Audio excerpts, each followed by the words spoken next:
Right, welcome to Into the Splinterverse. Bebeomega is here, and our special guest has been revealed. It is the leader of Splinterlands, Matt.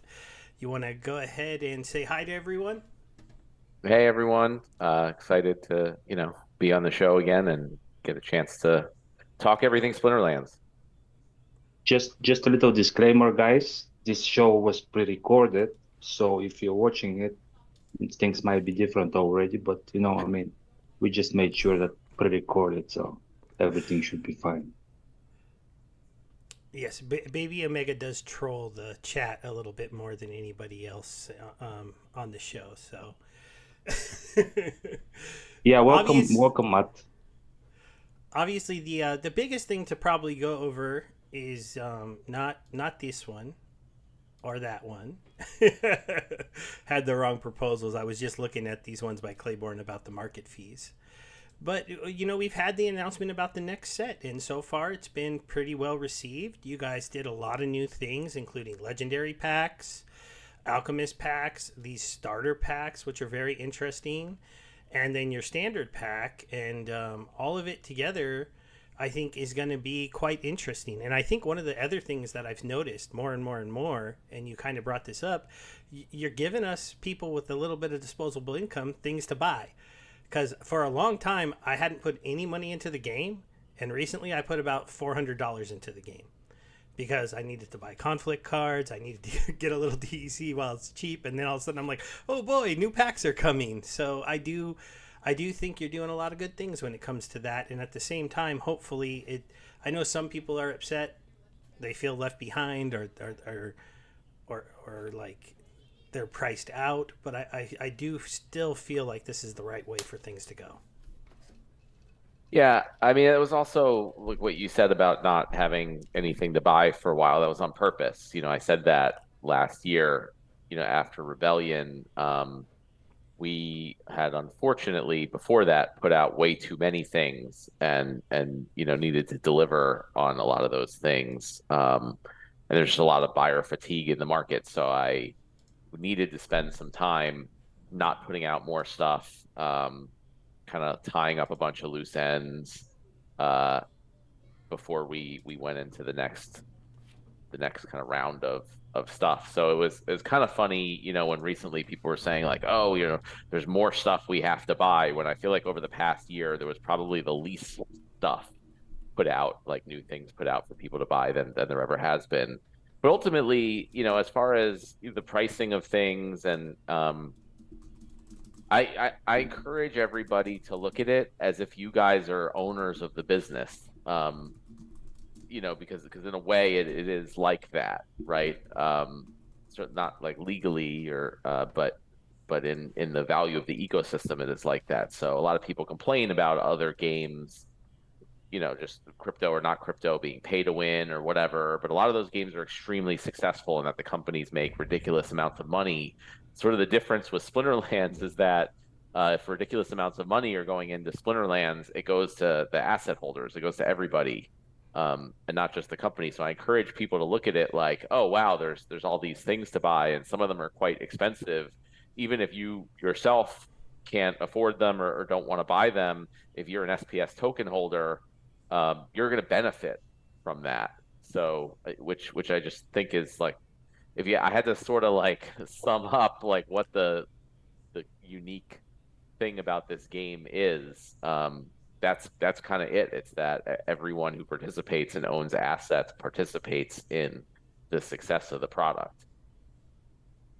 Yeah, I'm for example priced out, but I'm not unhappy. I mean, I just understand that I cannot have everything that there is, and try to see what I can buy now, what I maybe eventually can buy in the future or not. But I mean, yeah, it's supposed to be some for everybody and some stuff like the coming auction cars that is just for people who can afford to be there. I mean, after all, if there are no whales in the game, it will be hard for us to be alive as a game.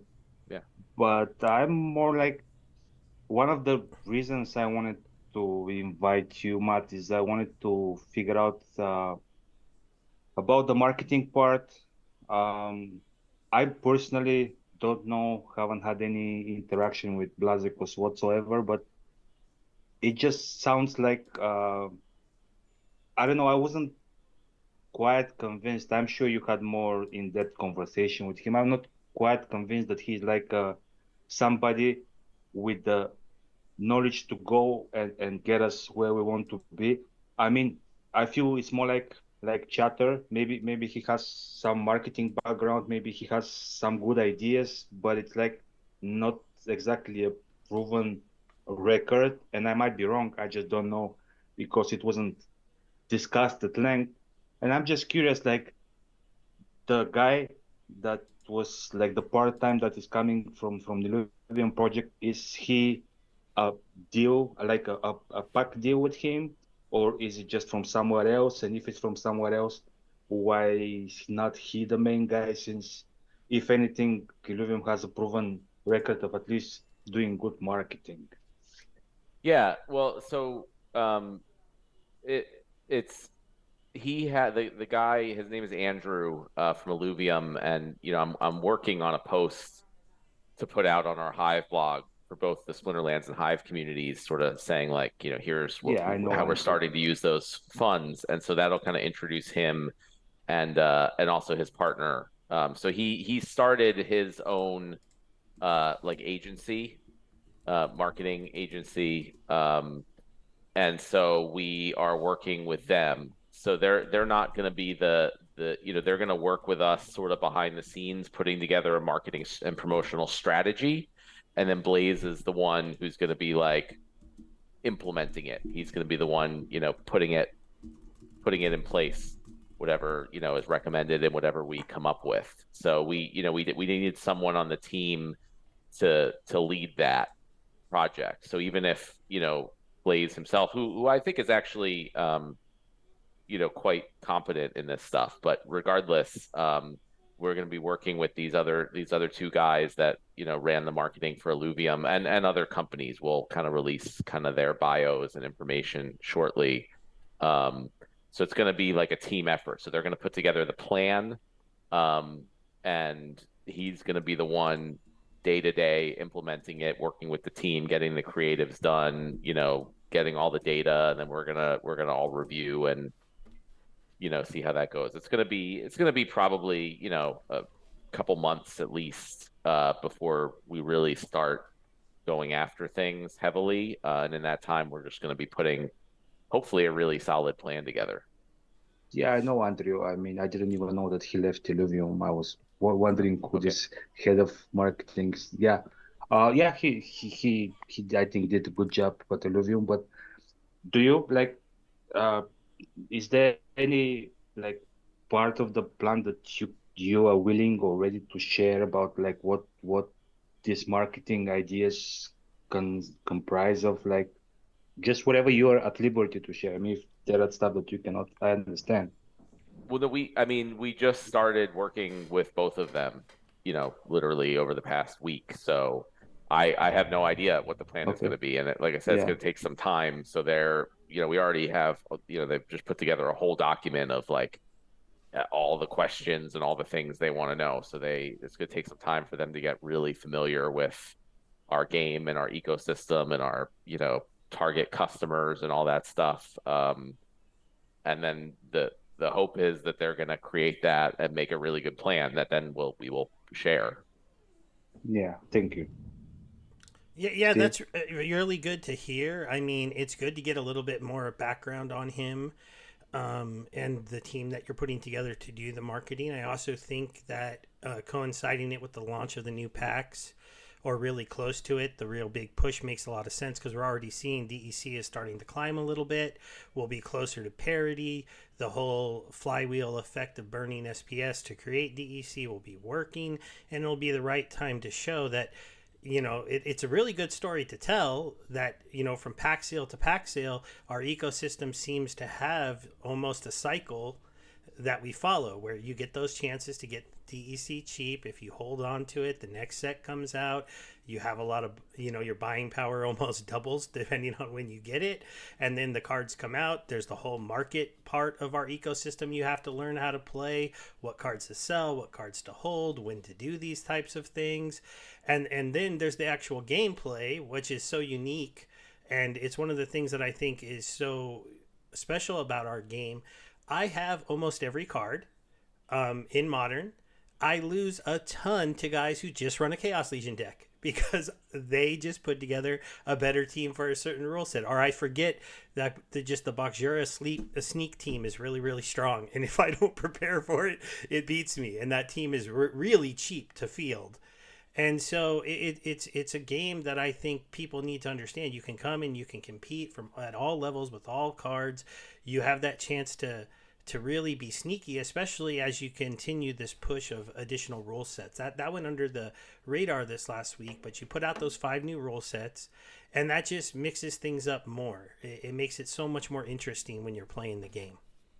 Yeah, I was actually behind the rule sets because it's just one of those things that sort of gets forgotten about in all the bigger things that we're working on. So I went to Call Me Tim and I was like, hey, remember we talked about all these rule sets a while? Can you just a while back, can you just get them out? Just go and do it. I would like to, have a new rule set, every season or something, and maybe even rotate some of the older ones out, here and there. Not because they're bad or anything, but just to switch things up. I mean, that's what the whole game is about, really, about that every battle's different and unique, and it just gets boring if you have the same. Even if there's lots of rule sets, if you play enough, you get used to them. And there's just so many things we can do, and even if they're we just have this rule set that's we can weight rule sets so they become more or less prevalent. And it's it'd be cool if, for a season or for a month or something, we just had even certain rule sets weighted more heavily than others. That's something I want to just put on the team's plate as just one of these things we have to do every month or something, because otherwise it gets forgotten about. I heard there was some comments that there is no meta at the moment. It feels like there is no meta. Everything is so shaken up, and I said to myself, it's that's what I want. I don't want to go against people who have preset teams and they see the rule set and they're like, okay, I go with this team. So there is 90% of the battles look like mirror copies or whatever, which is which was one of the reasons besides the bots who are still sometimes I think invading Modern. Despite that was one of the reasons that I started. I put Archmage bot up again to playing Wild, because it kind of felt like I was playing against certain same types of teams.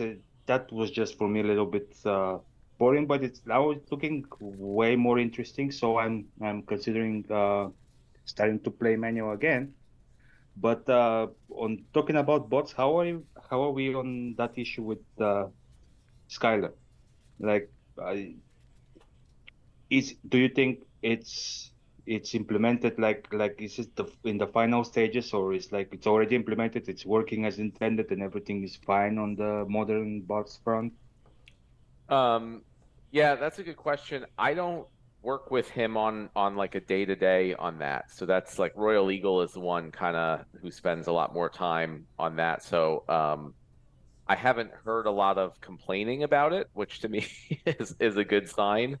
That things are going well. I know, he built an entire tool for us that analyzes battles, and sort of assigns probabilities that it's either used battle helpers or was botted. And I know the team has been monitoring that, and as far as I'm aware, taking action when there are suspected violations. So it's manual.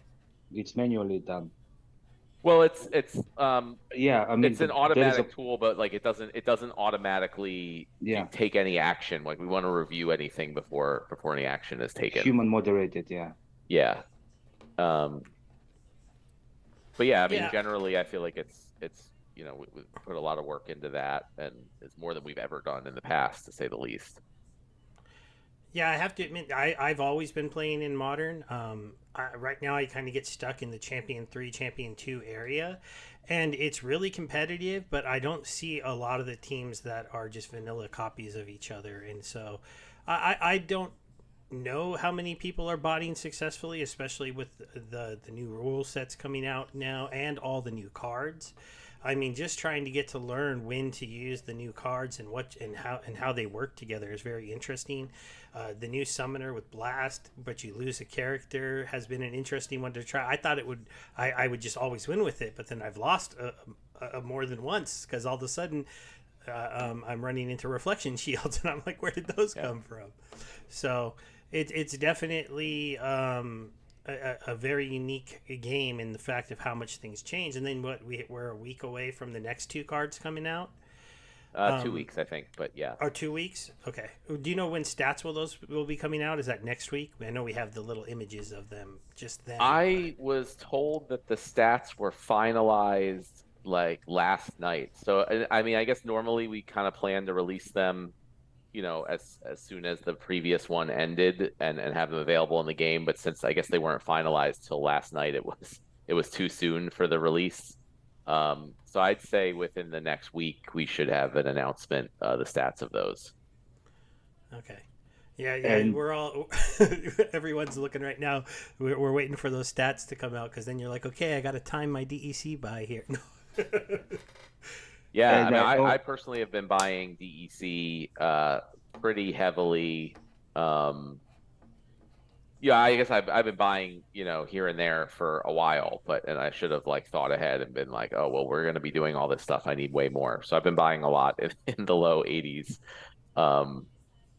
And then also buying SPS a lot because my thought and hope is that, that will be the most effective way to get DEC as we get closer to the new set release, which I'm planning to spend a good amount on. So I was like, well, let me buy a bunch of SPS now, and then I can potentially burn a bunch of it for DEC later if needed. Yeah, that makes sense. I'm just curious. I know that we are not giving dates and everything, but like percentage wise, how close you would say is the glamour system to implementing like this year, maybe rolled into the next year? Like, what is your personal feeling? I wouldn't expect the glamour system to be before the end of the year, but I do expect it to be before the next set comes out. So I talked about in the town hall, we have 4 projects that I want to get done before the next set comes out. There's the mobile app, there's the rebuilt onboarding experience. Those are 2, and then there's glamour, and then there's what I've been calling hardcore mode, which we haven't revealed. But that's one that I have the team looking at as a higher priority than glamour right now. You don't want to say anything about the hardcore?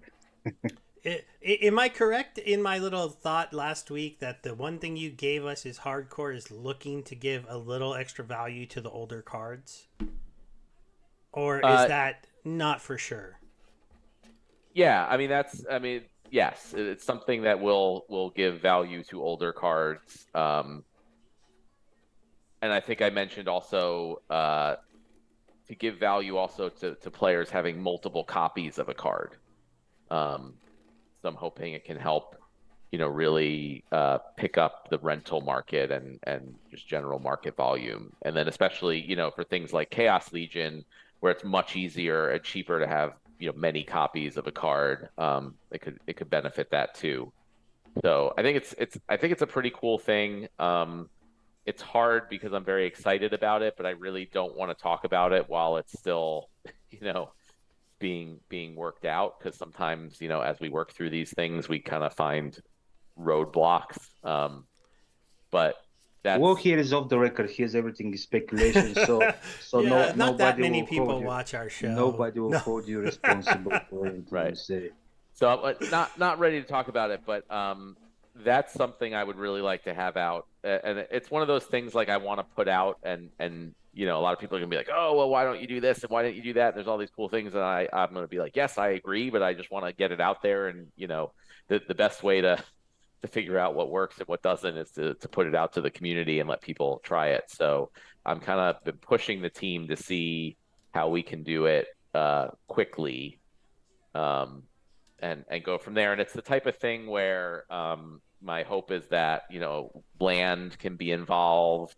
Again, maybe not right out of the gate, but soon after, and then Glamours can also affect that too. So that's why I want to try and get that out first. And it's a smaller project than something like Glamours. But my hope is that all 4 of those projects are done and released within the next 6 months before the next set comes out. There is a question from Bejangles from the People's Guild if it has been considered to postpone the auction cards to coincide with the new set and use as additional marketing, or is it just set in stone?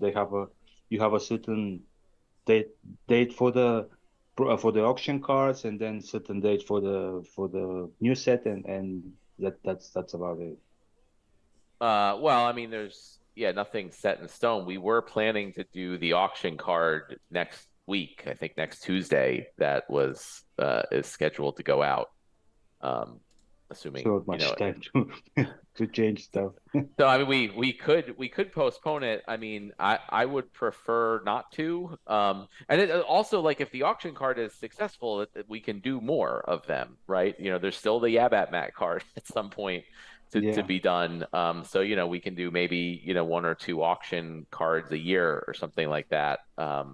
That's another thing where it's this is done relatively simply. We're gonna put out there. We're gonna see how it goes. We're gonna see how people like it, and then we can do it again. Have you considered Dutch auction? Yeah, I mean, so we talked about a whole bunch of things, and my kind of instructions were, let's put something out, whatever we can do quickly and easily, because I do think it's important. Like I want to get more DEC being spent. I want to keep this momentum going. So I want to see what we can do quickly and easily. And so this is just going to be a straight, normal, auction, ends at a certain time, whatever the highest bid is, before that time wins it. And then in the future, perhaps we can add in some more complicated auction mechanics. Because I think, like, in that Dutch auction, you can extract probably the maximum amount of value. Yeah. And also you would skip that when it's the last possible second. Everybody starts overbidding on top of each other, which can create chaos or complaints or whatever you can call it. But yeah, just an idea. I just think that's one way to extract maximum value. That's why I was asking. Yeah, it was. I just we talked about those type of things, and they were just going to take longer and more time to implement. And I really just want to get this out, try it, and then focus on the other projects. First. So, do you have the framework of the auction, like a starting price already in your mind, and then is there going to be a time between bids or a minimum amount you have to go over a bid? I mean, I don't remember if there's a starting amount or not. If so, it would be relatively low. So I think that'll be no problem. And then there's going to be a minimum bid increase. And I don't remember if it was 1,000 or 10,000 DEC. So yeah, you're not going to have like 1 million people going like 0.1 DEC higher. So you'll have to, and you'll have to send the DEC into escrow, to put in your bids. So there will be like a monetary, even though it's temporary, like there will be a monetary cost. So if you want to have a bunch of bots, like, putting in bids, you're going to have enough DEC in all of those bot accounts to cover it. And if I put in a bid, 1 second. If I put in a bid of like 10,000 and then somebody comes over the top 15,000, and I know they're going to be more expensive than this, is that 10,000 held for a while, or does it come back quick, or do you guys know how that's going to be planned out? That is a good question. I think it might be held until the end of the auction, and that way, if you come in and rebid, you'll just have to put in the additional amount. if that makes sense. If you bid 10,000, someone bids 15,000, then you bid 20,000, you would only have to put in another 10. And I think everyone's get refunded. That doesn't win the auction at the end of the auction period. So, I mean, they're going to be like 20. I think we're going to do 25-hour auctions just so it rotates times for everybody. That makes sense. But is it like because I know at some auctions, if in the last 1 or 2 minutes, like there is a bid, the time is extended a little bit. Would it be like that, or just whenever the clock For this strikes one, 12, we're not extending the pumpkin and time. It's go home? whenever it hits that block, the last highest bid The carriage will turns be into it. pumpkin and Cinderella goes home. I get it. Yeah. And I mean, we're gonna be very clear and let everybody know that that's the case and that's how it works. So there hopefully won't be any surprises there. I wouldn't count on that, but I would expect the first couple ones to maybe have some last second bids coming in that might have been programmed, but we'll No, see but I what mean, ends up that's what I'm happening. saying. Everyone will know that that is a possibility ahead of time. Yeah. So, Do, do you know? Some people are wondering: have you worked out any way for these ones to be numbered since they are going to be? oh, yes, good question. Yes, they are going to be numbered. So Okay. it'll be the card ID. So the ID is like C and then the number that indicates what type of card it is, and it's like dash and like some random string of letters and numbers. This one will be dash like 0001 0002. So the actual the card ID itself will indicate which of the 100 this was that you got. is there Okay. any And future idea of other cards like out of this getting it somewhere on the card itself, Yeah, like I an mint numbers is something I would really like to do, and it's something we're going to look into, I think, for the next set. yeah. That was my okay, question. yeah, and That's what I it would wanted to ask. definitely be cool for things like this because not only do like first mints go for a lot, there'll be people that chase like 7 or 13 or Yeah. might pay extra on the market for a certain number that's 69. their favorite. Yeah, I was gonna keep it to the family friendlier ones, but Well, I mean, it's just a number, man. It's just a number. It's I family know, friendly. and then 100 in a set of 100 people will want that last one as well. So I do like the idea. It's very interesting. It's going to be very interesting to see what happens. If there's some whales that really decide they want to corner this market, if there's not as much interest in the card as maybe we think, and some people are able to get some a lot cheaper than the people who buy them early, and it's gonna be a very interesting thing. And I do like this kind of new way of selling a card because it just brings extra excitement, I think, to the game and extra things for people to talk about. And Yep. it'll be like once it starts, it'll be like a daily thing. I could already see After Sound doing the breakdowns of every single one of these. So it's gonna be a fun thing, and I know we'll talk about them as they go. So Yeah, I agree, and that's why I was also like, let's just get this out there. Let's just do this stuff. I feel like, in the past, earlier on in the game, we were a lot quicker, and we would just go, and we had a cool idea, and we go and we do it, and it wasn't perfect, and but ultimately, at some point, we got to like overmanaged with things, and everyone had all their like, oh, we have to do this, we have to make sure it looks this way, we have to make sure this and that, and then like just took forever to do anything. And I was like, that's not, we're not in a position to be able to do that right now. We're in a position where we need to get stuff out, we need to get stuff out quick, and we need to move on. And then we just kind of iterate on it. So I've switched more into that mindset. So yeah, a lot of people have a lot of good ideas. Dutch auction probably, be better for a number of ways, but the way it would be worse, it would take us longer to actually get the thing out there and then have a developer available to work on the next project. So it's like a not risk reward, but Low hanging fruit, time value calculation. the lowest hanging fruit. Yeah. Yeah. Do you play? Do you have time to play yourself? I don't play a ton. I I have a scholar that mostly plays in my account. I still try to do guild brawls, and I still play from time to time. It's unfortunate because it was more important, obviously, that I played regularly when I was the one designing the cards. So Call Me Tim definitely plays more. I delegate or give him cards to make sure he has what he needs to get the feel of the game at different levels. I just unfortunately, like from a running the company perspective, I just deal with crap most of the time. There's like legal issues and tax things and accounting stuff and HR and like whatever it is. It's unfortunate, and I try to, make sure to spend as much time developing features as I can. Um, and I don't get to play as much as I used to or would like to, which is also frustrating. Are we in a good spot as a We're in a ecosystem? much better spot. I mean, I would say, I think we're like I'm very confident we should be able to make it through to the next set launch, which, assuming that's anywhere similar to what Rebellion did, will, easily like take us through another year or so. Um, that said, there's always like you never know what's going to happen, so shit can always happen to Yeah, change of it. But course. assuming things stay roughly as they are, we got our expenses down to a manageable level finally.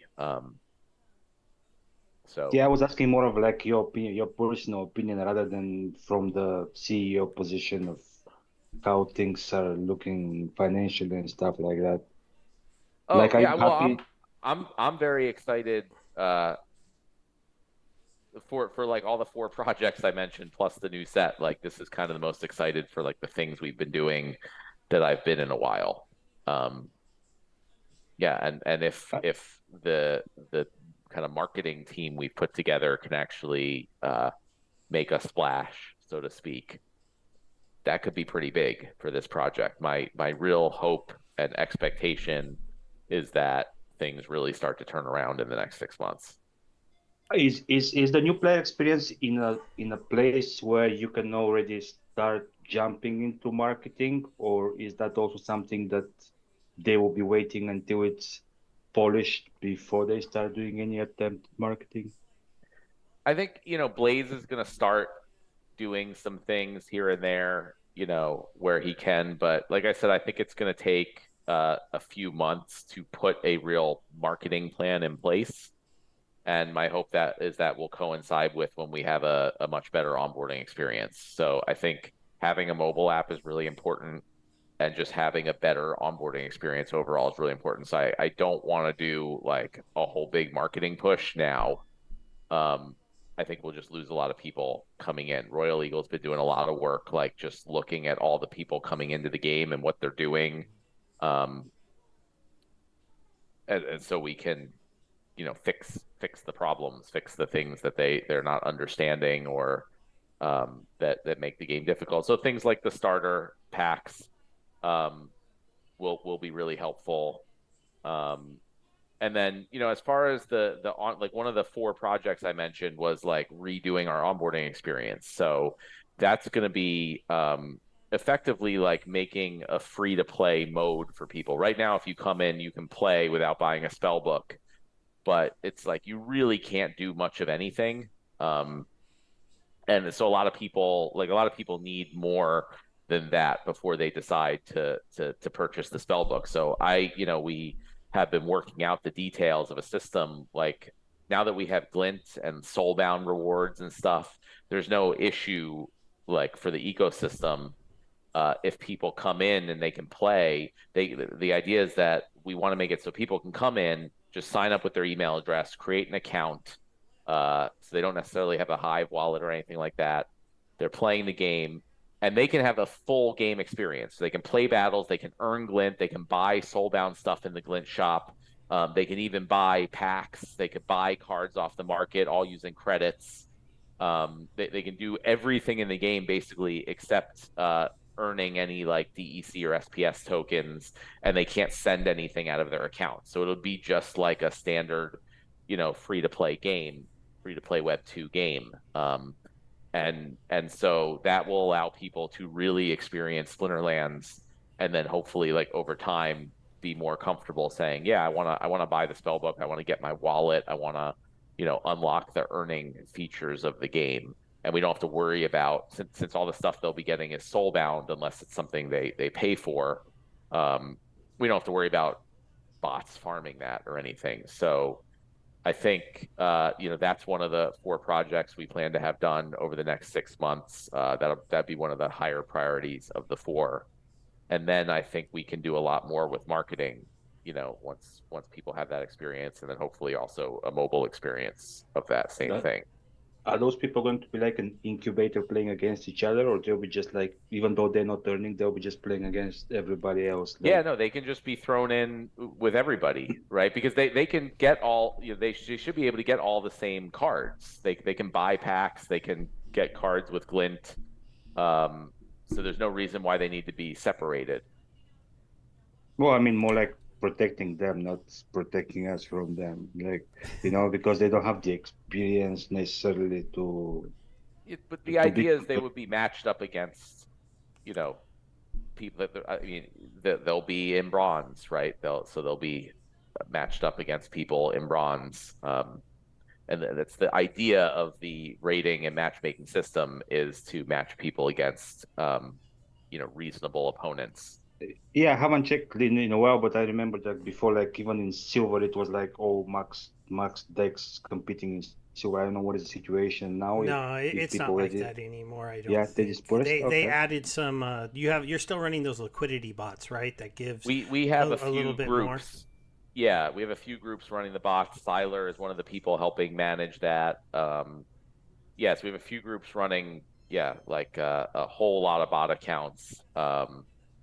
To even that out across the board. And then, over time, that issue comes from not having enough players in the game, right? So hopefully if this marketing and onboarding stuff is successful, we can start to phase those out. If we have a bunch of new players coming in, battling, then we don't need bots. They'll battle against each other.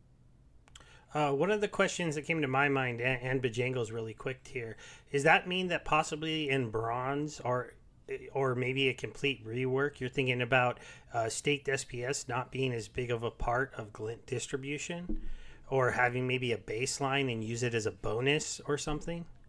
Yeah, I mean that's like, I think like the first item in the design spec of this is it doesn't work if you need SPS stake to earn Glint. And I don't want people to get all like worried about that.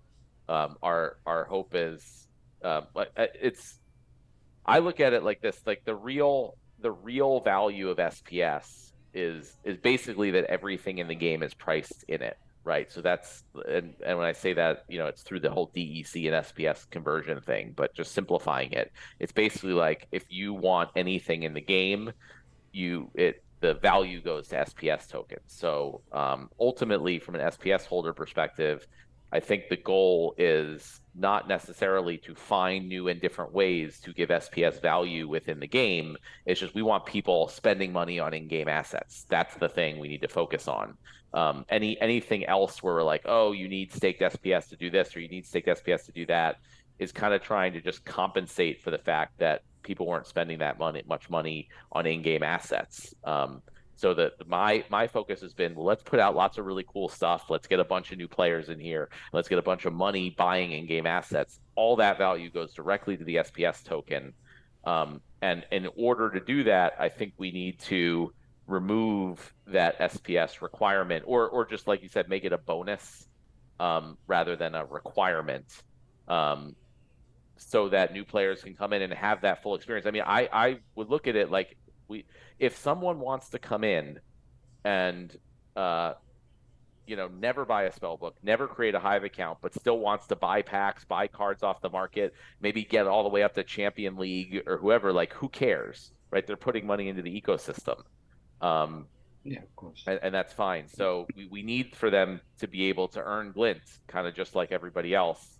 And really, like, buying the spell book or getting SPS, staked SPS, is just a bonus to that. And then, the flip side is there'll also be, potentially other ways that people will be able to earn Glint, which will benefit both existing players and new players. So we're talking about the things like I mentioned, like hardcore mode, glamours, maybe something that increase glint earnings. So yeah, I want to make sure that people can play without needing staked SPS, um, and do everything, get to the max levels in the game or do everything, because they're still adding value to SPS. Like, it's not, if some people internally were like, well, oh, that sucks because like now if there's less value going to SPS. I'm like, no, if these people are spending money in the game, that is all sending DEC to the DAO or burning DEC, which just increases the value of SPS. And I think that's what we want to focus on. And I remember I think not long ago, you mentioned something about starting, like on the land topic, starting getting some of the base materials out. Was that scrap postponed, or is it still in development, like in the background? Because you didn't mention amongst the 4 other projects. Is it still something that you consider doing? Well, that's what Cryptomancer is working on. So I guess that proposal was approved. Cryptomancer is being paid for by the DAO, and he's working on land, and specifically on that. So I guess, yeah, I mean, that is included in one of the things that we're doing, and that should expected to be out well before the new set comes out next year. I guess I mentally compartmentalize that separately. Yeah, no, I wasn't trying to blame on it, just to get the Yeah. idea, because it was mentioned and then kind of like went off the radar. So I was wondering if it's still something that is planning, like, to release the new stuff that we can produce with land and then tie it up somehow, either with research, or maybe now that there is idea to use the mage wagons and to have them repaired and whatnot, maybe there's somewhere they can be put in. But yeah, just something more interesting for land without being like the full land experience. It's as quickly as Cryptomancer is able to build it. So we have the design for it, adding in the 3 additional natural resources, tying that into land, and then we want to start having land, start producing things that can be used in the rest of the game, like mage wagons, things for hardcore mode, maybe research to unlock special glamours, all that stuff. So yeah, it all comes down to how quickly Cryptomancer is able to do it. Yeah, no, yeah, I was just asking you if you're still on that. I mean, obviously it will happen when it happens. Like, if priorities has not shifted, was my question. Nope, that's his priority. He's working on it. Okay. Yeah, and that's still kind of he's mentioned it like 1.75, where we get like the first 4 or 5 resources, and we have to get a little bit more creative with how we get our grain, and it should finally get us to that point where we're kind of having to trade wood for grain, and if that's what our lands can make and things like that. So that'll at least hopefully get that little side economy working and trading and those markets rolling. So that's an exciting thing. Gosh, I was gonna say something, but I forgot what it was now because you brought up the land stuff. No, I mean, it was just something that I know on my mind. The conflict system. He kind of touched on it with the mage wagons. You thought you would have to repair those, and how we're going to be able to stake rebellion cards, it looks like, in the next one, but at a diminished amount, and things like that. Do you know about, have you guys decided that, how that's all going to work, and when it's going to start? Are we going to start staking our cards? Will that credit start building up immediately or at some point in the future? Because I know a lot of people are afraid, and I haven't really checked the market, but that prices were going to dip because everyone was just going to go dump their collection because the airdrops end. So, yeah, I mean, I'm not sure that necessarily will happen. But yeah, the next set of conflicts aren't planned to start until the next set comes out. So let's say 6 months or so. And so there's not going to be any building up points until then. So, if you want to, but that was part of the reason why we said, well, we'll let rebellion cards be used on those conflicts. So if you want to go dump all your rebellion cards, you can. But But then if you want to participate in the next conflicts, you're gonna be at a disadvantage compared to people who kept the rebellion cards, and then, assuming they also Yeah, get some that new reminded cards. me. I wasn't clear. Like I understand that the cars will have like half of the value, but how about packs?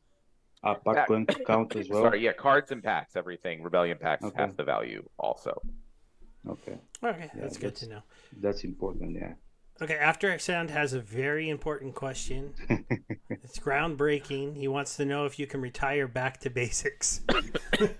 Yeah, sure. Like I said, I think it would make sense to, if not retire, at least weight lower certain rule sets from time to time. So yeah, I think That that one would make does sense. seem to come up a decent Yeah, amount, I think surprisingly Yeah, Django's also hates it. I it's think. weird. It is not. We have not weighted it higher or anything like that. But yeah, I think that makes sense. I'll mention it to Call Me Tim, who's kind of leading on all that stuff. Yeah, Um, I bet it probably just stands out in our minds more because when it happens, you're like, oh, all right. it's yes, I agree. It's cool in some ways, but yeah, it's a big thing. Yeah, I I I mean, particularly I was gonna say I particularly like rule sets that actually like reduce the cards that you're able to use, and most of the new rule sets that were put out recently were focusing on that. Like you can only use cards like these cards. I really like that, especially when they're combined together, because it really forces you Yeah, to have a very wide collection, which is what yeah. kind of the game's about, and then you really have to use cards you kind of never considered before, which is also a really cool part of the game in my opinion. I like yeah, that too I got because like heavy hitters in a Magic only rule set today, and I was like, oh boy, what am I going to get to play, and what's the Yeah, point of them having armor? No.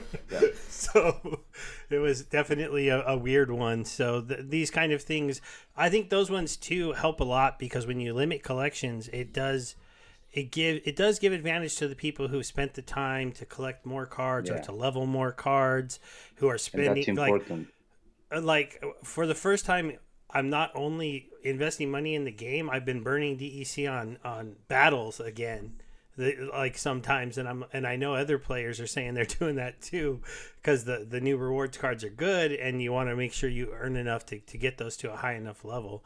And I yeah, know I'm going to get pushed harder too because I'm starting to run into ones that are higher level than mine. So I'm like, okay, thanks a lot, guys. You had to go and make me have to push a little bit harder. So it's definitely an interesting thing. yeah. And like I said earlier, um, even if you, it sounds like you are pushing yourself harder and doing that, but even if you're not, the fact that other people are benefits you, Hmm. which is also super cool. Matt, personally, what is your opinion about inter-project promotions now that we have kind of a somebody who was kind of in a project that was at least marketing wise successful because I mean they got the eyeballs, they didn't have the economy like we do, but they did have the eyeballs, and we're missing the eyeballs, but we have the economy. So do you think something is possible down the road, like inter promotion with games like big time like Illuvium and like games that are kind of competitors but not really? Yeah, I mean, I would say I'm open to anything there. I think whether it's games or even like just other maybe cryptocurrency projects or ecosystems, I feel like that has those type of things were worked the best for us in the past. The thing we did with, the project on Tron back in 2019 brought a lot of people in here, a number of which are still here. When we integrated with Wax and Atomic Hub, got a whole ton of people, and they just have done much better than a lot of the other things, we've done like marketing and promotional wise, although we haven't done that much. So one of the things I would really like to see out of Blaze and Andrew are, and as part of the strategy, is like what are other projects we can work with? And I think we have a lot of opportunity to do cross promotions. Whether it's something like a promo card and like everyone who has something in another game can get it, for free, get one of them for free or something. And maybe Splinterlands players can get something in that game. I just think that's like probably the best way I can think of to get our core target audience like in here and trying out Splinterlands. So it's potentially considered. That's more than considered. I mean, I would hope that that is part of the marketing plan. Okay, I don't know well, what games or projects that will be. I mean, obviously, we have to find ones that are interested in working with us and that I really think are going to benefit us significantly. But yeah, I want to see that. well, I mean, we have now an inside man from Illuvium, so probably that's the lowest hanging fruit. Yeah, maybe. I don't want to come and say like he'll be able to do that. I mean, he Yeah, doesn't no, doesn't of work course. there anymore. But I told you here we just talk, speculate, like no matter what you say, nobody's going to hold Yeah, you. yeah, Well, you do. hey, You do Maciej, have to look for. It's an interesting thing. It'll also be interesting as we head into like what I think we're all hoping is going to be a next bull market. If there's any projects that catch a lot of attention, and you want it to be a good fit. Like you don't necessarily want to bring in FPS shooter people to come play Splinterlands, but the Illuvium crowd, the big time crowd, the I don't know don't say those that kind one of other because people.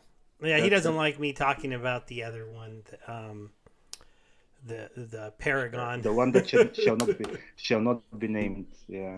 But yeah, so I don't know what it'll be, but I think those type of partnerships or cross promotions are some of the best ways to get like really well targeted people in here. No, I agree. That's why I asked. I was just curious if it's something considered at least. So I'm glad to hear that it's kind of part of the plan. Have you been paying attention to the other part of the Splinterverse aside from us? The What other two part the other do you two mean? games. He's So talking about moon carts and GLS and Soul Keep, I guess. But, Not really. I mean, my thing was, when I kind of took over a year ago, I thought it was very detrimental to Splinterlands that we split our focus onto all these other things. So I was very clear taking over that like my focus is going to be Splinterlands and pretty much only Splinterlands. So I'm only peripherally aware of those things and what's going on.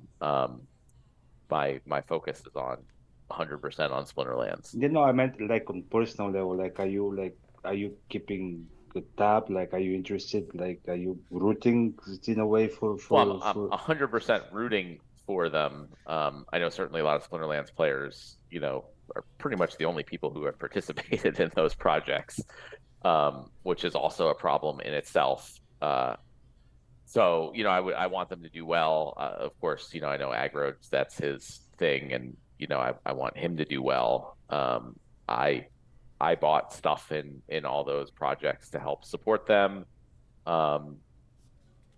But I don't really spend much at all mental energy on what's going on there. Yeah. We had plans. That's kind of why we named our show, of covering all the different projects, but the other ones haven't been quite drawing the kind of attention. And at the same time, Splinterlands, I think, is always going to be our number one focus. So, I I know that for now, like Bajangles is saying, that they're not paying attention to that stuff, but hopefully that turns around eventually because I'd like to see them all succeed. I mean, they're the same ecosystem, like they're in the same blockchain, if you will. So if they bring people, it's good for even people that are not into those projects per se. But yeah, I was just curious if, on a personal level, if you're interested, or you're just like you don't have time for personal level in being interested in other projects. Yeah, no, I mean, I'm very interested. I think they're cool projects, right? I like all of them. They're not projects that I'm like, oh, that's really dumb. Like I would never play that. But yeah, I just don't have the mental capacity or time for doing that stuff. And like you said, though, especially being on Hive, and I try to support all the games on Hive, whether they're came out of the Splinterlands team or not. There's some other like Holozing and Ragnarok and the World Wrestling Online one. So I buy assets in all the games. I typically don't spend much time playing them, but I like to support it. Um, and yeah, any opportunity to get more people into this ecosystem will benefit Splinterlands also. And that's one of the things I, had in the past really pushed Aggroed on was like, you're doing all this stuff and it's just going after Splinterlands players. That's detrimental, not beneficial. So, we need to go out and get new people in, new audiences in for these games, because that's really when it benefits everybody. Yeah, it would be nice to see one of these other Hive projects really reach that next level of success, because I know there's been a lot of them, and I think it would be a good story for the chain if it wasn't just Splinterlands here, who had kind of at least had that time where it was bull market and things were wild, and we're hoping to see that again.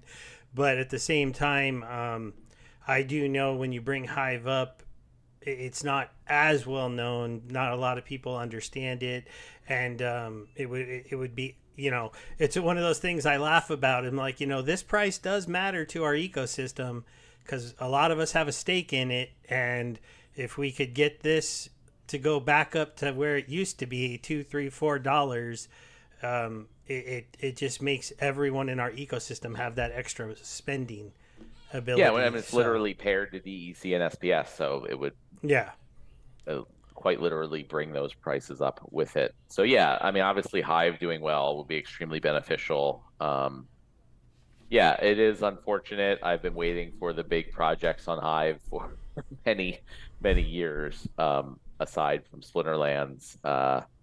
I hope that we had the proposal to the Hive DAO that is currently being funded, and paying for the marketing and promotional stuff I've been talking about. So my hope is that within a year or so from now, we're able to come back and show Hive like, hey, look how amazing this was. Look, how many people we've brought in. Look how much money is coming in the ecosystem as a result of this, and maybe have that be like an example that maybe some other projects can use, because you do need a reasonable amount of capital to put out something and like promote something at this point in the market. So, I think a lot of the Hive projects are real small things, one or two people kind of in their spare time. And it's just hard to compete at this point against the big titles out there. So if we show success, maybe some other people can put up similar size proposals, build out real teams and marketing plans, and we'll see that happen. You have been that's to definitely the last Hive Fest, right? You went to the last Hive Fest, right? Yeah, it was about a month ago. Yeah. Do you want to share some experiences from like something from the whole experience there? Like, I mean, just personal level, interesting stuff that happened or interesting contacts that you made or something like that.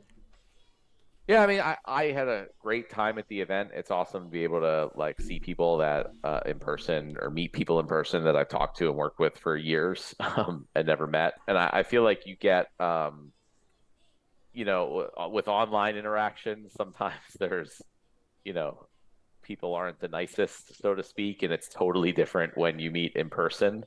And I think even going forward, like once you've met someone in person, then like your online interactions are very different. I think it's helped people in the Hive community look at Splinterlands differently and appreciate it more, being able to talk to me like one-on-one versus online. So that's really good.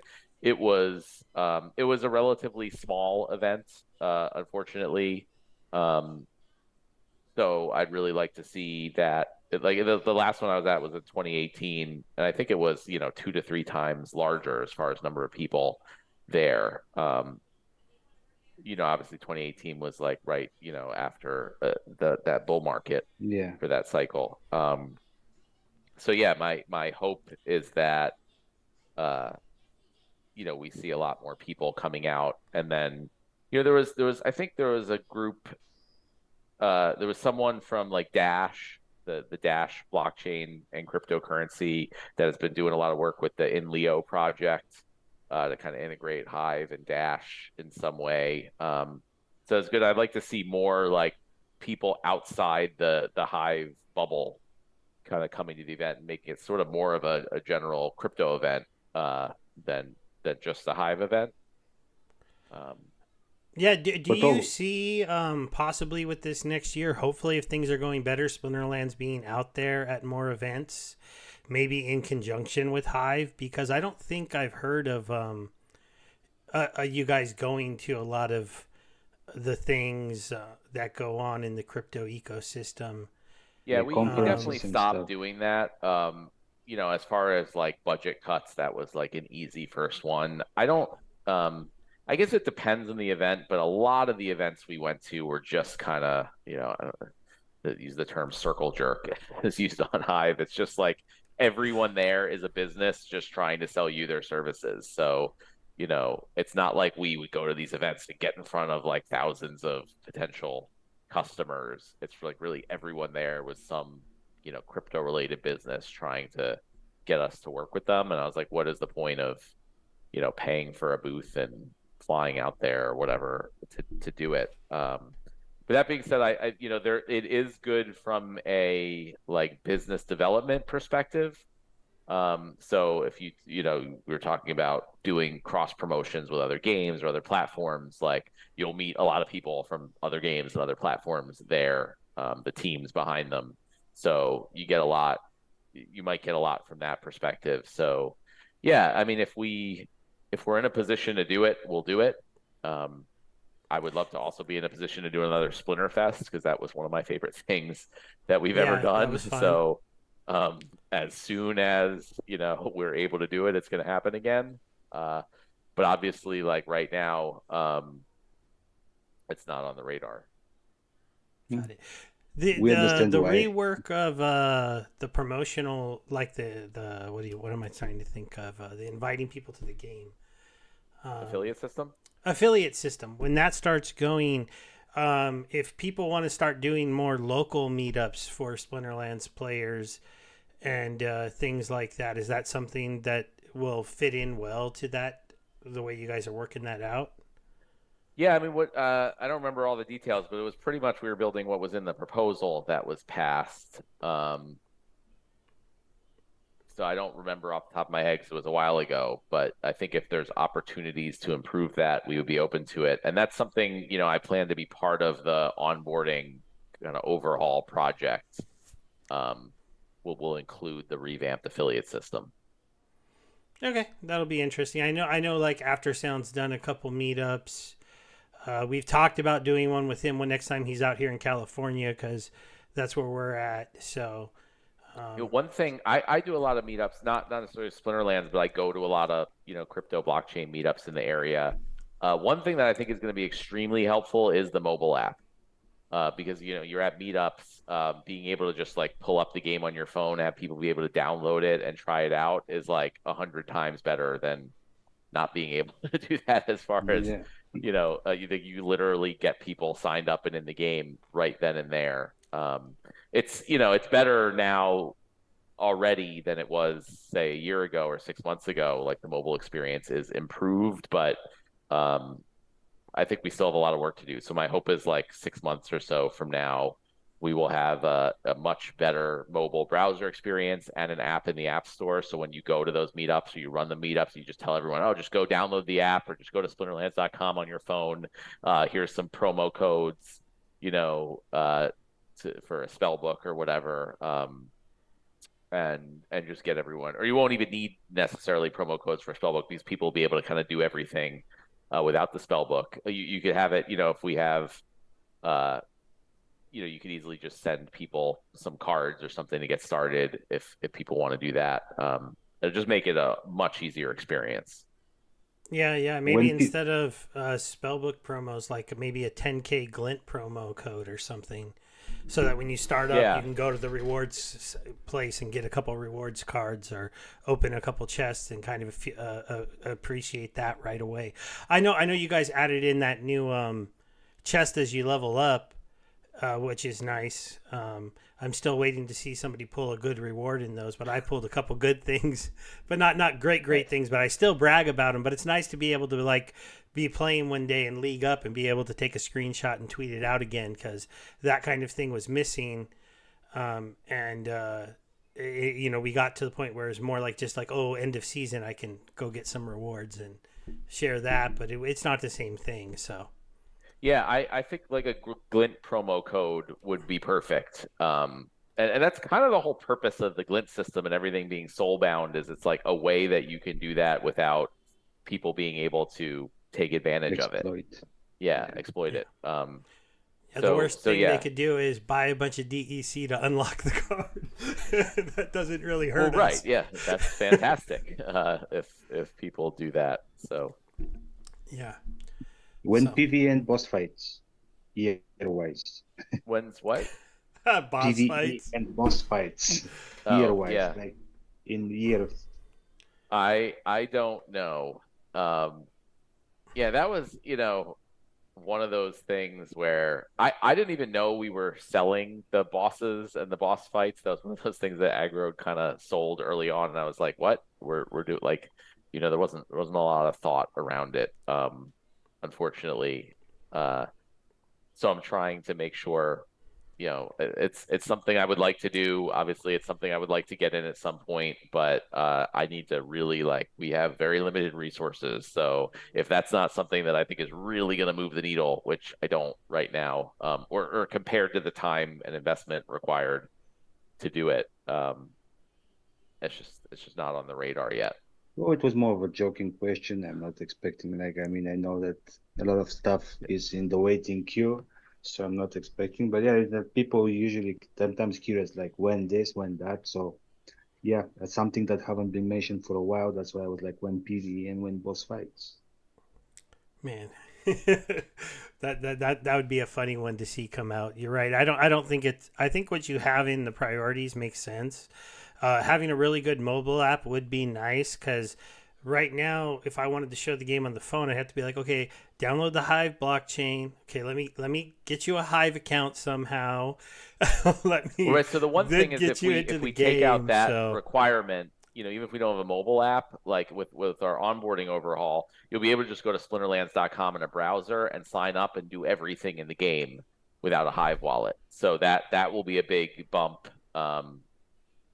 Yeah, and having an app in the App Store will be a big bump. And these are not huge lifts also. So will it be the best app?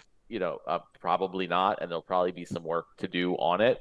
But just even having something out there will be a huge step up from where we're at. So I'm really trying to focus on let's not, there's a phrase, perfect is the enemy of done, right? So I'm like, just let's get it out. It's an app. We'll put it out there. Maybe it doesn't have all the features, maybe whatever, maybe everything's not perfect, but it's still like 10 times better to be able to have someone just download it and play, and even put money into the game without having to worry about the Hive wallet stuff at first. Have you seen Bejangles Gladiator set challenge on Hive? Like, people are coming up with ideas about new sets of Gladiator cards and stuff. No, I didn't see that one. I'll go check it out. Yes, People's feel Guild. Free to just send me a link in Discord to make it easier. I'll be right back, guys. I gotta step away for a second. Yeah. So Jungles, you can just set settling. It's very cool. Like, there are some very, very cool ideas, and people are coming with AI generated graphics. So it's not like just theory crafting. It's actually with visuals and stuff. And it's sponsored by the People's Guild. And I think some very cool proposals are floating around there. So yeah, maybe it's worth checking out, maybe even just out of curiosity. No, I like to read all that stuff, because a lot of the things we're doing have come from player ideas, like the new pack types, for example, and things. So the more ideas we get, the more chances we kind of come upon the next big thing for the game. Yeah. Are you getting ready for Halloween? Yeah. Are you planning to celebrate? My son puts on a haunted walk in our backyard for kind of like the whole neighborhood and all his friends. So we are getting ready for that this weekend. So sounds like fun. I mean, Yeah, you're it's a, getting ready at least. it's a lot of screaming kids. I'm sure our neighbors are not huge fans, but yeah, it's a No, I fun mean, event. it's Halloween. It's trick and treat. Everybody's expecting probably some noise from Yeah, kids. there we will provide plenty of that. Well, and how do you see the things going in the new year, like on the up, like in crypto in general, like Historically, that has been the case.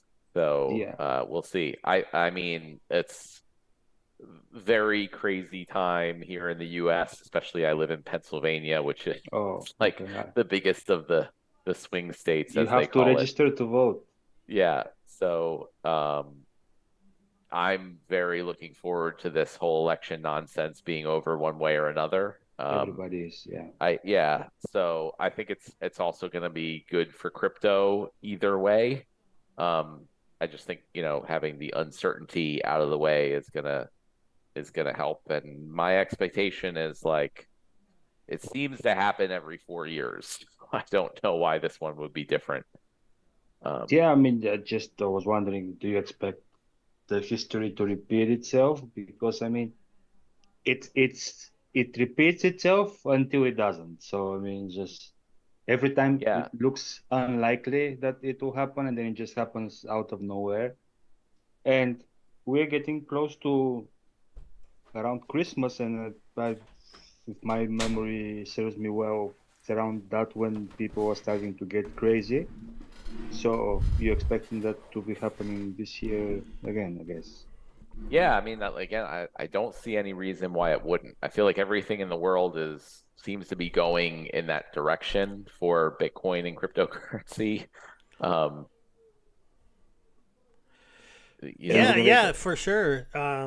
I know gold set a new all-time high recently, yeah. and so that was a good thing to kind of see because I think we have a similar investment people. And then, but I do think you're right. I was able to hear what you were talking about. The election is worrying a lot of people.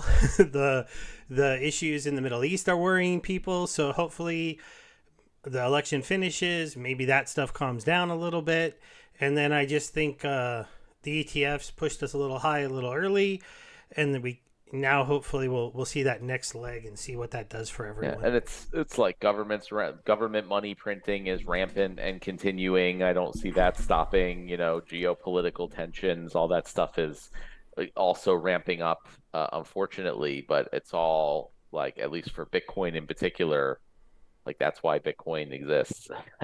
That's why it was made. So it's like hard to imagine it not doing well.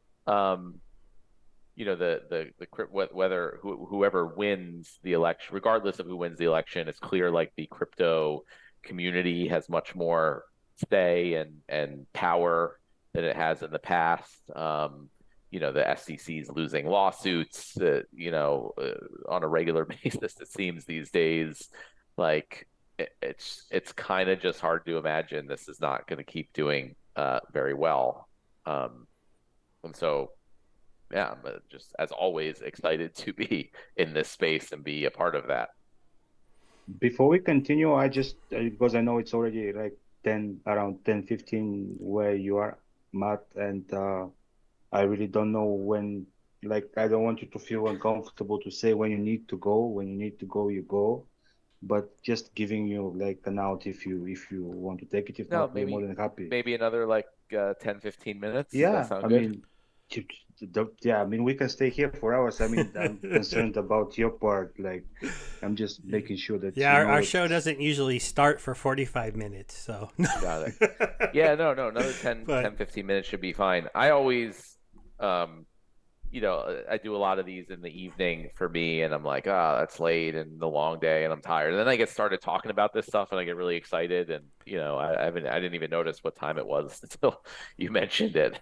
We appreciate yeah, it, but yeah, I Yeah. know that you're on a tough schedule, so I just don't want to, feel yeah, making yeah. you To feel expand uncomfortable. a little bit on the gladiator ideas that he has people pitching over there.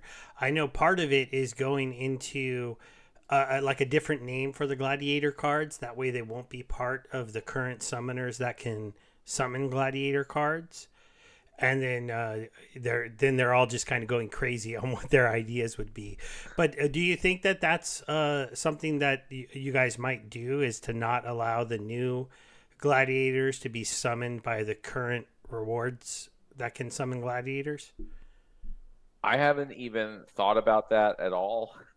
I know, but Jangles, man, he goes out there. Yeah. But yeah, so I don't know. I mean, I guess there's pros and cons to both of the ways to go. I mean, I know obviously adding in the summoners and the rule set that allowed the gladiator cards to break out of their brawl cell, so to speak, caused a whole lot of craziness in the game. So it's a question of also, if we decide to keep, like, that was added in after the fact. Obviously, when we designed gladiator cards, that was not part of the thinking. So in the future, if we're like, okay, well, gladiator cards can be used in regular battles, we would take that into account when designing the gladiator cards. So, they would be reasonably balanced. Or the flip side is we could just say that's not, allowed anymore, and then, kind of go a little crazier with the gladiator cards. I don't know. Potentially, for things that I really don't know, I look to proposals also, just to see, like, what does the community want to do. Speaking of that, I mentioned on the town hall, I was going to get a proposal out to have Rooney be available in Modern forever. For example, seems like a cool idea that I would support. So we'll see if the community wants that too. Yeah, definitely. Yeah. I like that idea because it is a special card, and it's interesting. It'll have that extra appeal. I know a lot of us use it as our Twitter avatars, and it's our little connection to Ethereum. So giving it a little bit of a special place in the set makes sense to me. Yep. And that's the type of thing we can start to do, hopefully use in our marketing and promotion, especially outside the Hive ecosystem. Being that it's available on OpenSea and things like that. So yeah, I'd like to give Rooney, like, that's something that people can see, again, outside our ecosystem, outside our bubble. So if that starts to do really well, it can, generate attention for us. Do you plan? Do you plan on trying it with another promo card, like the outreach to the Ethereum community, like, or you just putting all the bets on Rooney? No, I mean, it's possible we could do another similar thing. I would probably wait to see if it's like one of those things we could do in conjunction with another project, like maybe not with another game, but say, like, if we would work with, I'm just throwing Polygon out there, right? And that we could offer it on Polygon, on NFT markets there. And I would only want to do it if, like, we got a commitment from them to promote it, right? For example. So that's one of the things I would look at from, like, a business development standpoint, is, if there's opportunities to work with other ecosystems or other projects, we would come up with something like another Rooney card or whatever it is to do that. Yeah, good to know. Do you often get pushback about the prices, whether it's for the new sets or for the special promo cards that are being released now? Like, is that still a issue with the communities in general? Yeah, a number of people do, comment and say they want things to be cheaper. I try to, again, look at it from a business perspective, and I encourage everyone to do that too. For one, there's tons of cheap stuff available in the game right now. So I don't like when people are like, oh, things are too expensive. I'm like, well, no, they're actually, like, really cheap right now. So that hasn't really helped a whole lot. So I don't think, like, just putting more cheap things is going to somehow make things better. I think but so there's both sides of the coin. So I think, for new players coming in, I think we need to make the cheap things that are existing more available and obvious. So I want to show, like, I have a concept for a redesign of our store. Right now, when you go to the shop, it's like, okay, you're on the Rebellion page. It's like, this is the option. So, we're planning on adding the new pack types. So it'll be not just, oh, here's the $4 pack. We'll have the starter pack, and we'll kind of like, highlight that for new players. But I also want to show options to buy other packs on the market. And, even before the next set comes out, like, I want, when new players go to the shop, they see, oh, here's Rebellion packs for $4, and here's Chaos Legion packs for like 30 cents. Right. And they don't even have to know necessarily that those are being bought off the market or anything. It's like, whatever, they get credits, they can buy those packs. So I think it's really just making people more aware of the cheap options and how to get them. But as far as pack pricing, like, I think I really am happy with the pricing of things. I know people might disagree with me. I don't really think if we made packs $2 instead of $4, it would make things better. I don't think we would sell more than double the packs. I think the promo cards, promo might be the wrong word. They're like exclusives. You know what I mean? They're supposed to be, I think what we're missing in the game is not cheap things right now. Because you were mentioning, Steve, that like you didn't even have stuff to buy. Like, you were like wanting to put stuff into and there was a number of people that came to me and were like, yeah, we would want to put more into the ecosystem. There's just not a lot. But there's tons of cheap stuff. So to me, it was like, we need some more exclusive stuff. We need some more like really cool, special, rare things. And it's not, the goal of those is not for everyone to get them. Like, that's kind of how this game and this ecosystem works is, there's going to be really special stuff for the whales to get that not everyone's going to get. But the cool thing is, even if you're not one of those whales and you don't get it, the fact that they are buying it benefits you. Right, they have to burn the DEC or send it to the DAO, so it benefits you directly that those people are buying those things. I even want to like have potentially even more exclusive stuff. I was thinking about like how we can introduce, possibly with the new set, but maybe not, like one of one cards or something. Maybe it's just an existing card, but you open a pack and you get this, like, it's a skin or something, but it's like just a max level version of this card that looks different, and that's the only one. You know what I mean? Oh, that would be interesting. Like, you open a regular pack and you pull a max level legendary out of it that has a special skin. That would be that would be quite interesting. Yeah, just like and stuff that's gonna go. I think it helps with the marketing. It helps with getting things out there. If, like, one of those cards sells for $100,000 or something crazy like that, like that's what I want to see. So and that's good marketing as well. Yeah. So I listen to all the people who say they disagree with pricing, but I find most of the time it's just they want to be able to get more for less, which I get, but that's not, that's not necessarily what's good for the ecosystem. You know what? To be completely honest with them, sometimes I just want to say, like, you guys, I don't know what world they're living in, because in my world, Splinterland packs are still $4, but my McDonald's is like double price. My Wendy's is double price. Everything out there is really expensive. If you pay attention and you play the economy, DEC is not at peg, so even a $4 pack isn't a $4 pack.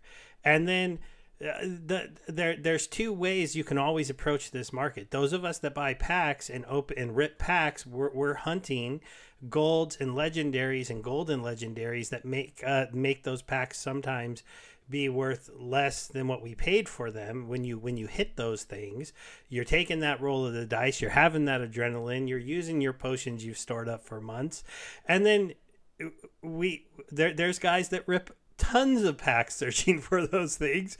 And if you don't want to spend a lot of money, go to the marketplace. You can buy most a rare and 5 commons for a lot cheaper than $4, even of the new set. So It's just the market has answers for every type of player if they do the research and they really understand, and they don't expect to be able to play at a higher level than they're willing to invest, because it is a game.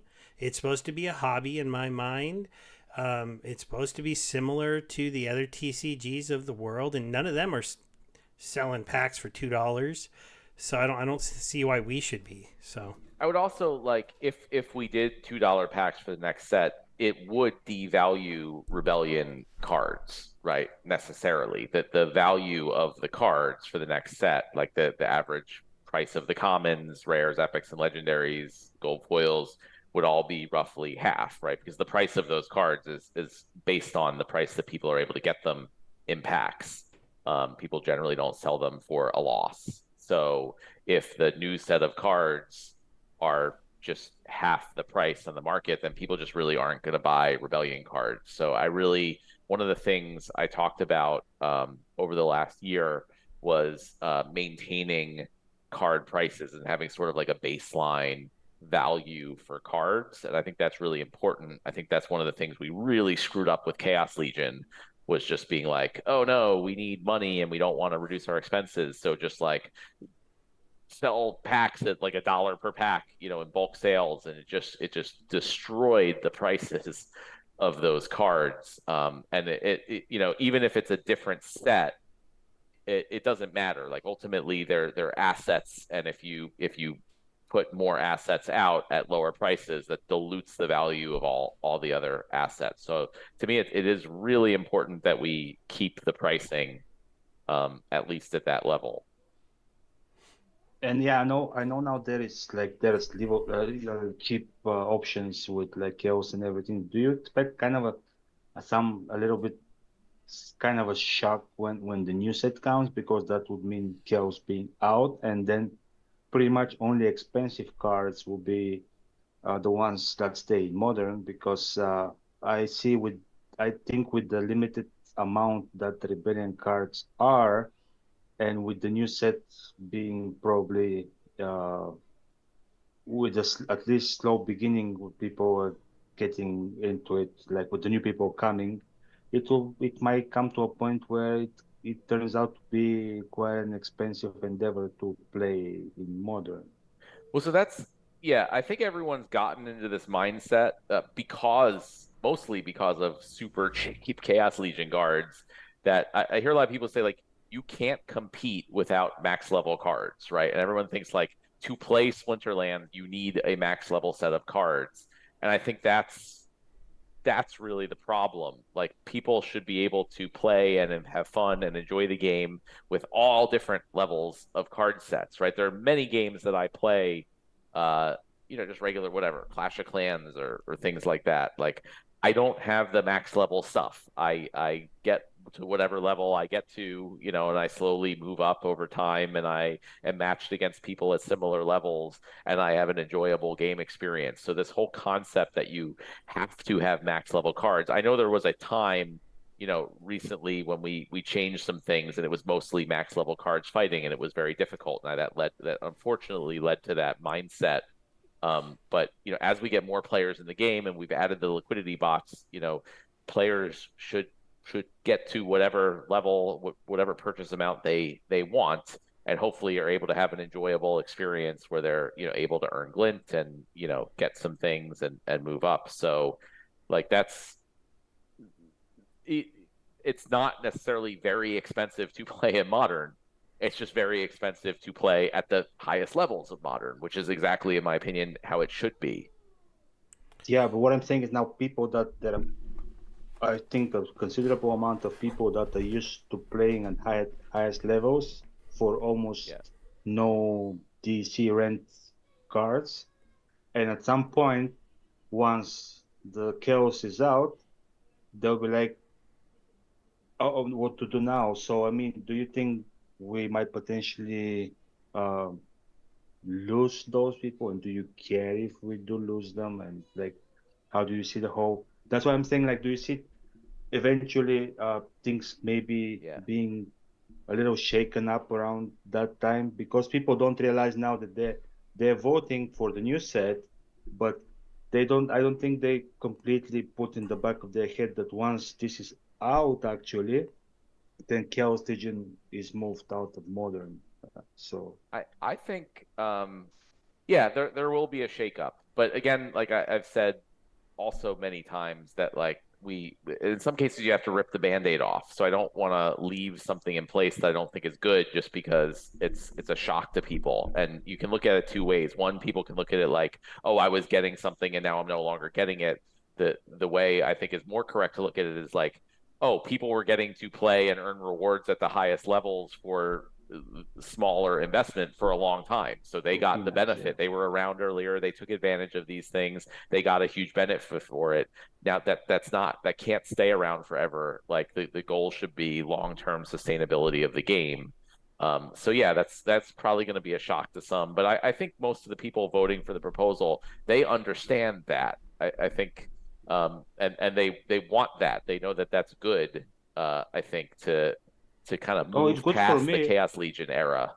It's good Yeah, for me yeah. because I wasn't like, as again, one of the reasons I stopped playing Modern is like, I mean, people who are investing almost nothing, beating me left and right. And yeah, I understand that that's on me that I'm not that good of a player, but it feels unfair. Me, me having put so and so much money into it, and then all of a sudden somebody comes and rents 10 cards, like 10 meta cards for like 2D per day or whatever, and then they just uh, getting wins over me. So yeah, I mean, I have nothing against. I'm just more concerned of whether there will be like a shakeout, like something that will kind of affect like you know what I mean, like just a lot of bad rep and again some toxicity in tavern and stuff like that. I'm sure that will happen to some degree. And that's happened. There's been so many times where, we've made some larger changes and, people get upset, some people leave.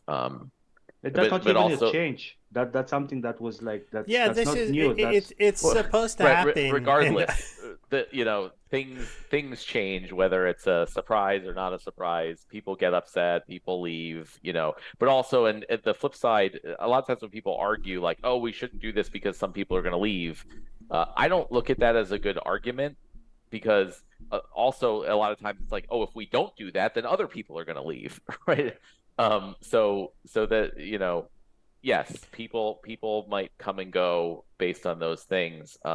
Obviously, I would love everyone to stay in the game, and I think ultimately the best way to do that is to build something that like sustainably brings value into the ecosystem over time. And a lot of people who complain about card prices and like, oh, things are going to be really expensive. Like to me, that would be amazing for everybody. You look back at 2021 and early 2022, everything was through the roof expensive, and it was awesome. Right? So much money was coming into the game. Everyone, maybe you couldn't have afforded most of the things, but you had a lot of anyone who was here, like I'm saying, you, the yeah. general you, like our player base at the time, they already had a lot of the stuff. So prices were skyrocketing. They were making money. Like, everyone wasn't complaining. So, I would love for a year from now, we have a bull market, we have great marketing and promotion happen, like tons of people are coming into the game, we have limited there's a very limited amount of rebellion packs that have been sold and rebellion That's a good cards out thing. there. I mean, I hope that those prices skyrocket, and it's really hard to get those cards and to compete in modern, and like new people coming into the game have a really hard, like, they're going to be competing at lower levels, and all of you guys who are here and have those cards will be the only ones who compete at the higher levels, and because that will then also I think earlier in the game, with alpha, beta, untamed, it was always like we sold these packs, they sold out, and then prices went up. So the next time around, everyone was like, "Well, I got to buy those packs, right? I got to buy them when they come out." And then obviously, like Chaos Legion, we completely destroyed that, where which was our fault. And so people were like, "Oh, well, I'm not buying packs. I'm not paying $4 a pack. Like, look what happened with But Chaos Legion." rebellion So will be the new untamed. right. So we're not going to make that mistake again. And I hope I told people like a few people like asked me early on in Rebellion, about what we were doing, the future value of Rebellion, all like should they buy extra packs? And I'm like, no, don't buy any extra packs. Buy, if you want to use cards to play, buy the packs that you need for cards to play, and don't buy any extras because I want it to go back to the situation where after the set runs out, people are like, oh crap, I should have bought more, right? So it's like sort of giving up money coming in now to have things be better later. So that's what I'm looking for. I'm looking for 6 months, a year down the road, everyone's like, wow, I really should have bought more Rebellion packs. Let me not make that mistake with Conclave Arcana or the next set. Yeah. I'm actually excited for Chaos Legion to go out of the Modern. I think it'll be a good thing that there won't be those really cheap rental cards that can dominate the market. Right now, people think there's not a lot of Rebellion for rent, but that's because there isn't really a market for you to rent your Rebellion cards for the prices you want, because people can just rent cheap Chaos Legion cards. And then Chaos Legion cards, when they move, they'll be able to be used on land with a little bit of a bonus. They'll still be burnable for glint, so depending on what's going on in the glint store, people can buy them up off the floor and start to limit that supply. There's a place for those cards to go. So I don't think people should be that worried about them moving out of Modern. There are also spectacular cards in those sets that'll be just as good for the Wild team to use. And the new hardcore mode might, not be bad if you have tons of copies of certain of those cards, from what Matt has hinted at. So I'm not worried about that whatsoever. And if we lose players who are coming in and renting Lux Vega and one Summoner and 8 cards, I don't think that that's the player that we need to bend over backwards to keep, in my opinion. So I was playing the devil's advocate. I know. So there's that. And I do think something that out there in the chat, a lot of people, if you weren't here for last time, you don't know maybe what Matt's talking about. Is I saw my collections of beta summoners be worth thousands and thousands of dollars all of a sudden, and these cards just blow up in price because of and it was not hard for them to find players to join the game when cards were at those prices. It's weird. It doesn't make sense to you guys, right? Because you don't think that more people would come in and buy those cards at those prices. But I could tell you that they came, they bought. I had 3 accounts at the time. I sold one of those accounts off because it was at a high and I couldn't believe how much the cards were worth. And it all went. And it's just, if you haven't lived through that cycle, if you haven't seen Bitcoin explode, all of a sudden people have more money than they know what to do. Us doing posts about how we're winning so much money per game and all, they want to get in on it, and it spreads and it goes kind of crazy. That's what the Rebellion is looking to recreate by not doing any promo card sales, being a limited set, being a small amount, and then hopefully being a dominant set in the new Modern. And it's all hopefully going to coincide. I mean, if you can't see it building, I see it building. I see DEC getting closer to peg. I see these promotion sales and this special 100 card sale getting us closer and closer and closer, pushing this further and further down. And then a pre-sale coming that we'll all be talking about and hopefully selling out, and the marketing team pushing. And I mean, it's a pretty remarkable, if we can sell out our pre-sale, it's going to be one of the more remarkable things to talk about in crypto if it's talked about by the right people in the right places. We'll be a DAO run project that will now have been done 2 successful sales with the team to refund the DAO, showing that the system is working, that we can go from set to set with this, that we can be the ones that are running a DAO that's hiring the team to do the build. And at the same time, show how our economy is working and how SPS is getting burned, how DEC is getting created, and how people are pushing forward. So we're in the right place. Hopefully nothing crazy happens that pushes us off track. That's, I think, the main thing that I'm hoping for right now, because if it is, if we don't break into something crazy in the world, Bitcoin should do its cycle because money's still getting printed. A lot of governments started printing again. Ours will start printing after the election as whoever wins starts to do what they're going to do. Yeah. I think our debt's gone up like by $500 billion in the last few weeks. Yeah. So. And it's really just this is one of the more interesting elections ever. So I think it's slowing things down a little bit. So I hope we're going to get past that here in a couple weeks and not have to wait a couple months because they're fighting over who won. So yeah. So you know, when pressure builds up and you suddenly release it, the more it has been built up, the more like you held it at this point, the higher it will shoot up. So maybe it's a good thing. After Sounds asking if assuming everything does go as we were just talking about, is that the point where you might be looking to bring someone else in to be CEO and step into a role where you can have a little more fun in the company? Oh my gosh, I'm so excited for the opportunity to do that. You have no idea how much I hate all the dumb stuff that we have to deal with on a day-to-day basis. Yeah, so as soon as there's an opportunity to have someone else, run that stuff, I will go right back to Chief Product Officer. And I will play more, and I will spend all my days designing features and talking to the community, pretty much. And everybody will be happy. Yeah. Yeah. Do you enjoy it how the Rebellion sale went? Like, do you plan to proceed with the next set the same way, like with the boarding mechanics and with the numbers and everything?